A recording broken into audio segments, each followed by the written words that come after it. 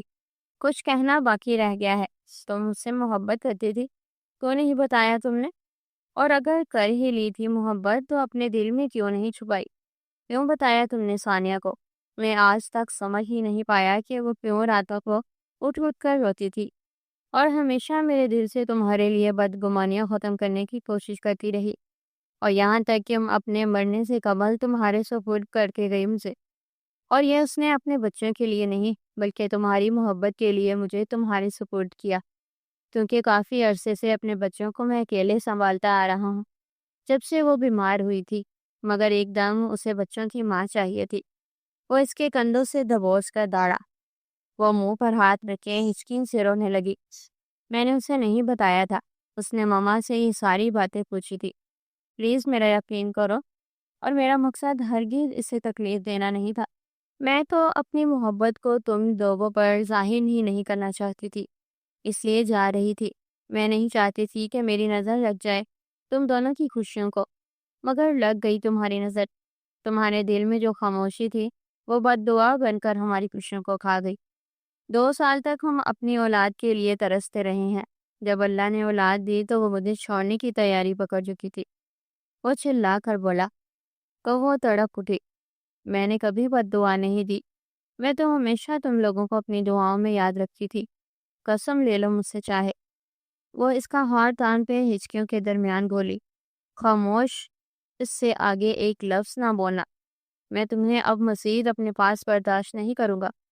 اب جب معلوم ہو چکا ہے تو میں اپنا ہر وعدہ جو میں نے ثانیہ سے کیا تھا تمہارے متعلق، اس کو توڑتا ہوں، اور یہاں سے جاتے ہی تم سے اپنا ہر تعلق بھی توڑ لوں گا۔ وہ غصے سے اسے دھکیلتا ہوا بولتا وہاں سے واپس پلٹ آیا۔ وہ ساکت اور جامت سے اس جگہ پر کھڑی تھی۔ علی کی آنکھوں میں نفرت دیکھنا اس کے لیے کتنا مشکل تھا۔ وہ روتی ہوئی ایک سمت کو بھاگنے لگی اور پھر اسے ٹھوکر لگی، اور اس کی دل خراش چیخوں سے فضا میں ایک انتشار سا پیدا ہوا۔ علی جو آستین سے آنسو صاف کرتے پلٹ رہا تھا، اس چیخ پہ تڑپ کر پلٹا اور بھاگتا ہوا اس سمت آیا، مگر وہ وہاں نہیں تھی۔ منو، منو، وہ دیوانوں کی طرح اسے چلا چلا کر پکارنے لگا، مگر وہ وہاں ارد گرد کہیں بھی نہیں تھی۔ پھر اس نے اپنے پاکٹ میں سے موبائل نکالا اور لائٹ آن کر کے ادھر ادھر دیکھنے لگا۔ اس کی پائل وہاں پڑی تھی، تو وہ تیزی سے آگے بڑھا تو نیچے ڈھلوان پہ وہ اسے بے ہوش نظر آئی۔ وہ جلدی سے نیچے اترا اور اسے اپنی باہوں میں اٹھاتا ہوا بمشکل اوپر لے کر آیا۔ ٹینٹ میں آ کر وہ اسے بستر پر لٹاتے ہوئے اس کے پاس بیٹھ کر اس کا چہرہ تھپتھپا کر اسے پکارنے لگا، پلیز منو، آنکھیں کھولو یار، کیوں میری جان لینے پر تلی ہوئی ہو؟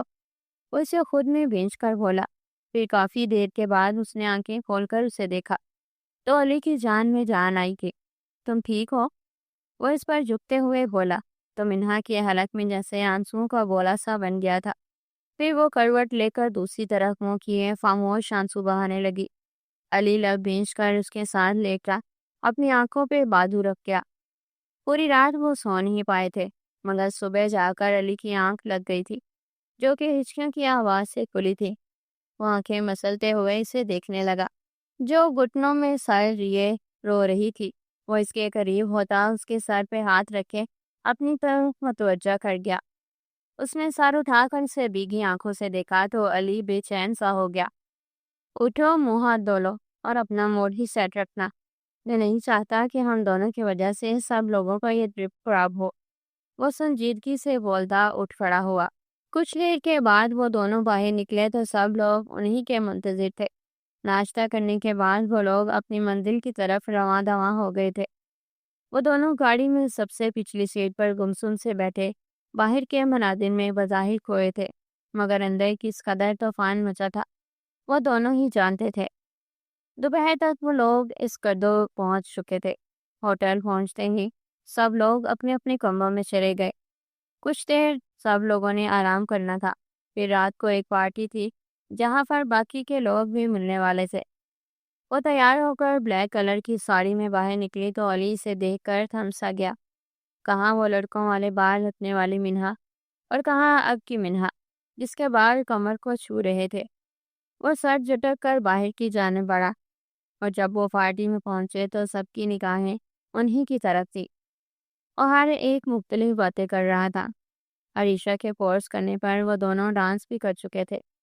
پھر وہ ایک ٹیبل پر بیٹھے ہی تھے کہ ربی ان کے پاس آیا، جو کہ ہمیشہ سے علی کا دشمن رہا تھا۔ کیا بات ہے ڈوڈ، تمہاری تو قسمت بڑی خوب ہے، ہماری یونیورسٹی کی خوبصورت ترین لڑکیاں تیری بیسٹ فرینڈ تھی، پھر بیویاں بھی، صحیح مجھے لگی ہیں تمہیں؟ ربی کی بات اور بے بات نگاہوں پر علی کا غصہ سے برا حال تھا۔ وہ اٹھ کر اس کے گریبان سے پکڑتے اسے زور سے پیچھے دھکیل گیا۔ اپنی گندی نگاہ میری بیوی پر مت ڈالنا ورنہ نکال پھینکوں گا، وہ داڑا، اور پھر منہا کا ہاتھ تھام کر دوسرے کونے پہ لے آیا۔ وہ ابھی بیٹھی ہی تھی کہ علی کا بزنس پارٹنر بھی وہیں پر آ گیا۔ اس سے باتیں کرتے ہوئے آگے بڑھ گیا۔ اور کچھ ہی دیر کے بعد ایک ویٹر جوس کا گلاس منہا کے سامنے رکھ گیا۔ منہا کو کافی زیادہ پیاس لگی تھی تو اس نے وہ گلاس لبوں سے لگایا اور آہستہ آہستہ اس کے گھونٹ پڑنے لگی۔ اسے ذائقہ کچھ ترش سا لگا تھا مگر اس نے وہ سارا ختم کر دیا۔ کچھ دیر کے بعد اپنا سر اسے گونتا محسوس ہوا۔ وہ اپنے سر کو تھامے اٹھی اور لڑکھڑاتی ہوئی چلنے لگی مگر آنکھوں کے سامنے اندھیرا چھا گیا۔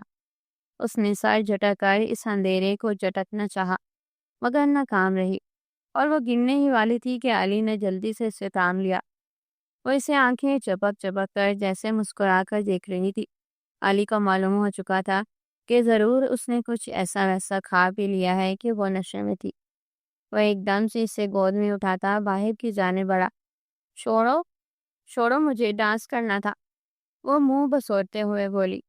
وہ لب بینچے ناک کی سیر میں چلتا ہوا اپنے کمرے میں آیا اور اسے بیڈ پر لٹا کر مڑنے ہی لگا تھا کہ وہ جلدی سے اس کا ہاتھ تھام کر کھینچ کر پاس بٹھاتے اس کی گردن میں باہیں حمائل کرتی مخمور نگاہوں سے دیکھنے لگی۔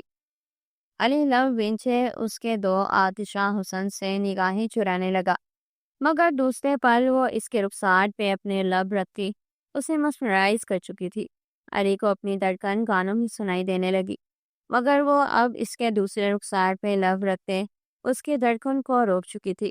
سو جاؤ منو، وہ اس کی باہوں کو نرمی سے ہٹاتے ہوئے اسے لٹاتے ہوئے بولا۔ پھر جیسے ہی اس نے آنکھیں بند کی تو وہ اٹھنے لگا مگر وہ کھینچ کر بٹھاتی اسے روٹھے ہوئے انداز میں دیکھنے لگی۔ اب کیا ہے؟ وہ جلا کر بولا۔ میری کس واپس کرو، منہ بنا کر بولی۔ واٹ؟ کس کیسے واپس کرتے ہیں؟ اب تم نے خود ہی کی ہے، میں کیسے واپس کروں؟ وہ اس کے بال پہ دب کر بولا۔ مجھے کس کر کے واپس کرو، وہ منہ پھلا کر بولتی اپنا رخسار اس کے چہرے کے قریب لے گئی۔ علی سٹ پر ٹاسا گیا۔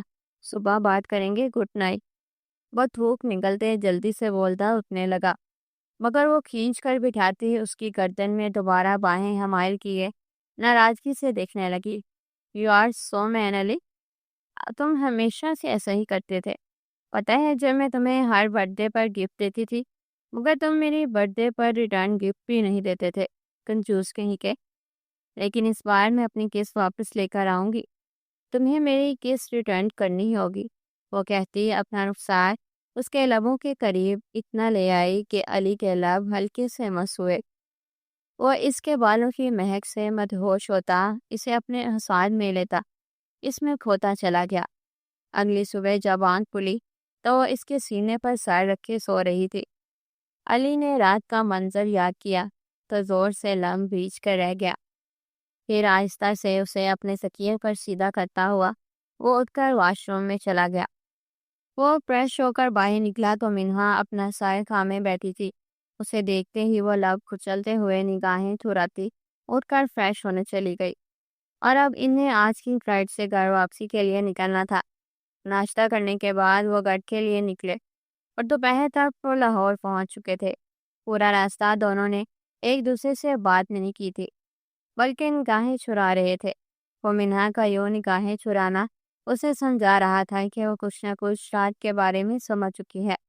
علی گمسم سا ثانیہ کی تصویر کے سامنے کھڑا تھا کہ اچانک اسے اس تصویر کے اندر منہا کا عکس دکھائی دیا۔ وہ اپنی آنکھوں کو صاف کرتے ہوئے کھلتا تو وہ انگلیاں چٹکاتے ہوئے وہیں پر کھڑی تھی۔ رات جو کچھ بھی ہوا مجھے کچھ بھی یاد، مگر کچھ تو ہوا ہے ہمارے بیچ، وہ لب کچلتے ہوئے بولی۔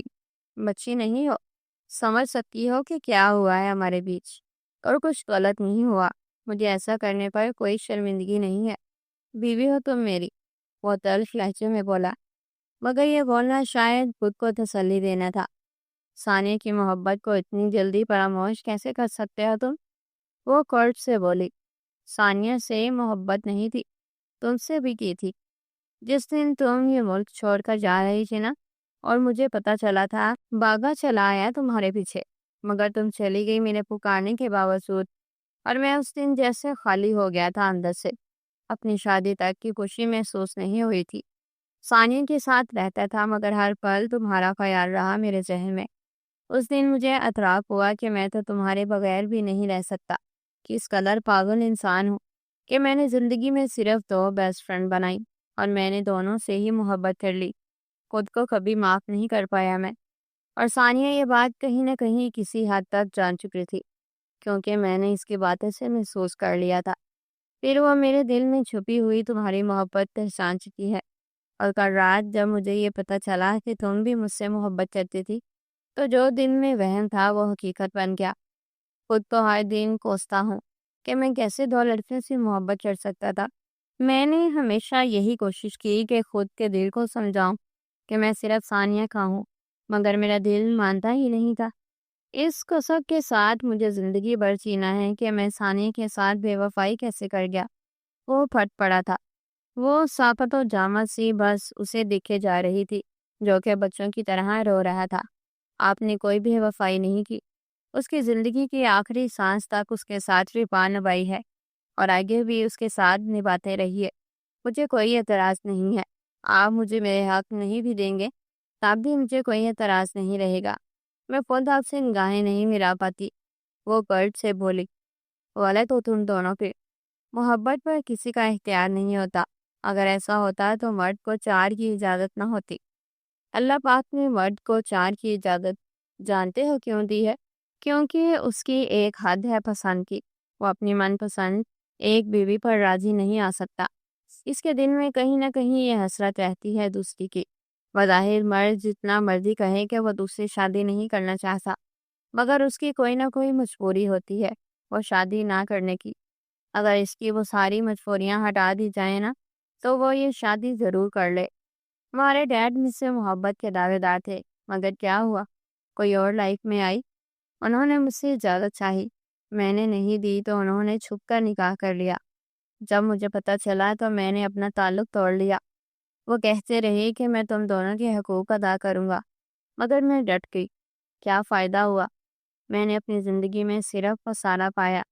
تمہارے ڈیڈ ساری زندگی ایک گلٹ میں جیتے رہے، اور یہاں میں تنہائی میں۔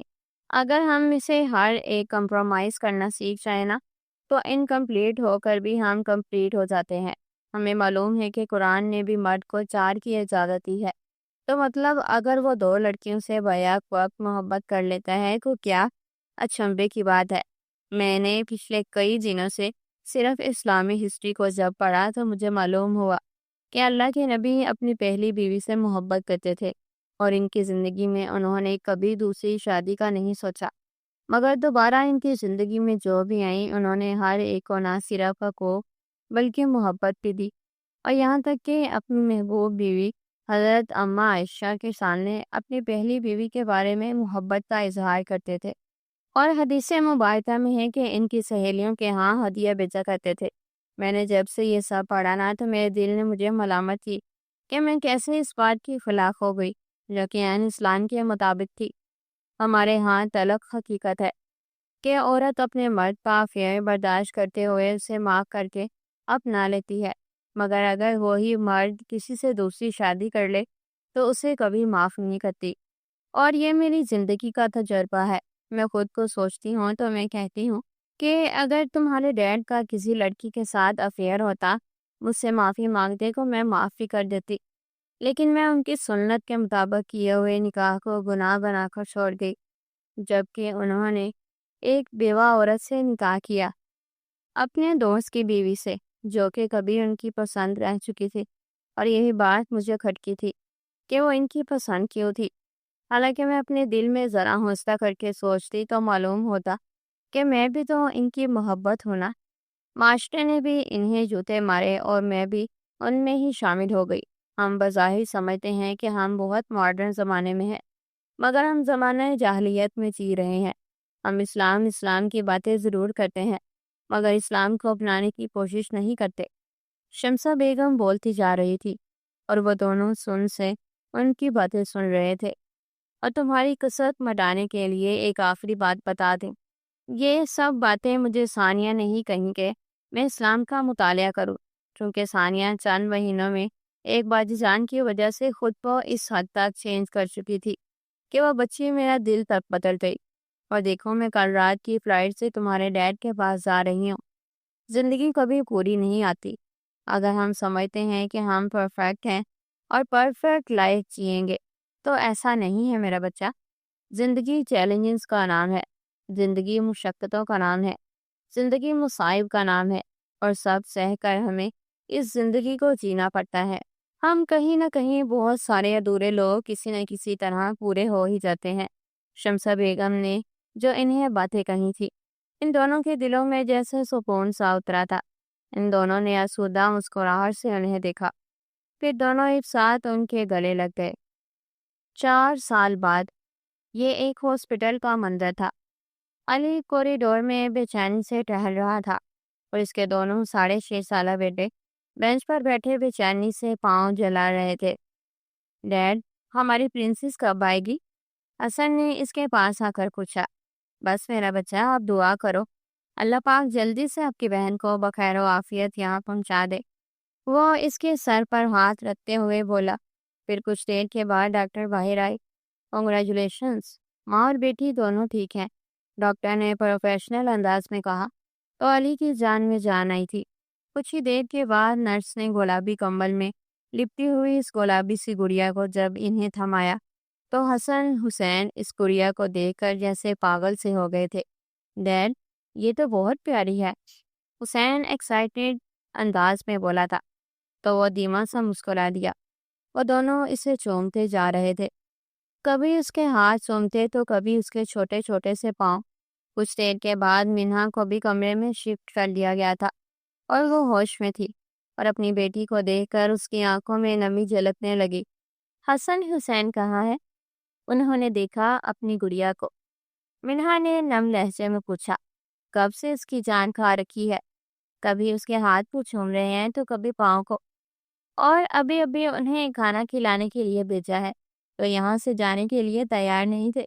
میں نے بولا ہے کہ آپ گھر جا کر ہمارے استقبال کی تیاریاں کیجیے اور ہم آتے ہیں۔ وہ ایک شدت بھرا بوسہ اس کے ماتھے پر دیتا ہوا مسکرا بولا، تو وہ بھی دھیما سا مسکرا دی۔ شام تک انہیں چھٹی ہو چکی تھی، اور وہ لوگ جب گھر پہنچے تو شمسہ بیگم اور منہا کی چھوٹی ماں اور بابا بھی وہیں پر تھے۔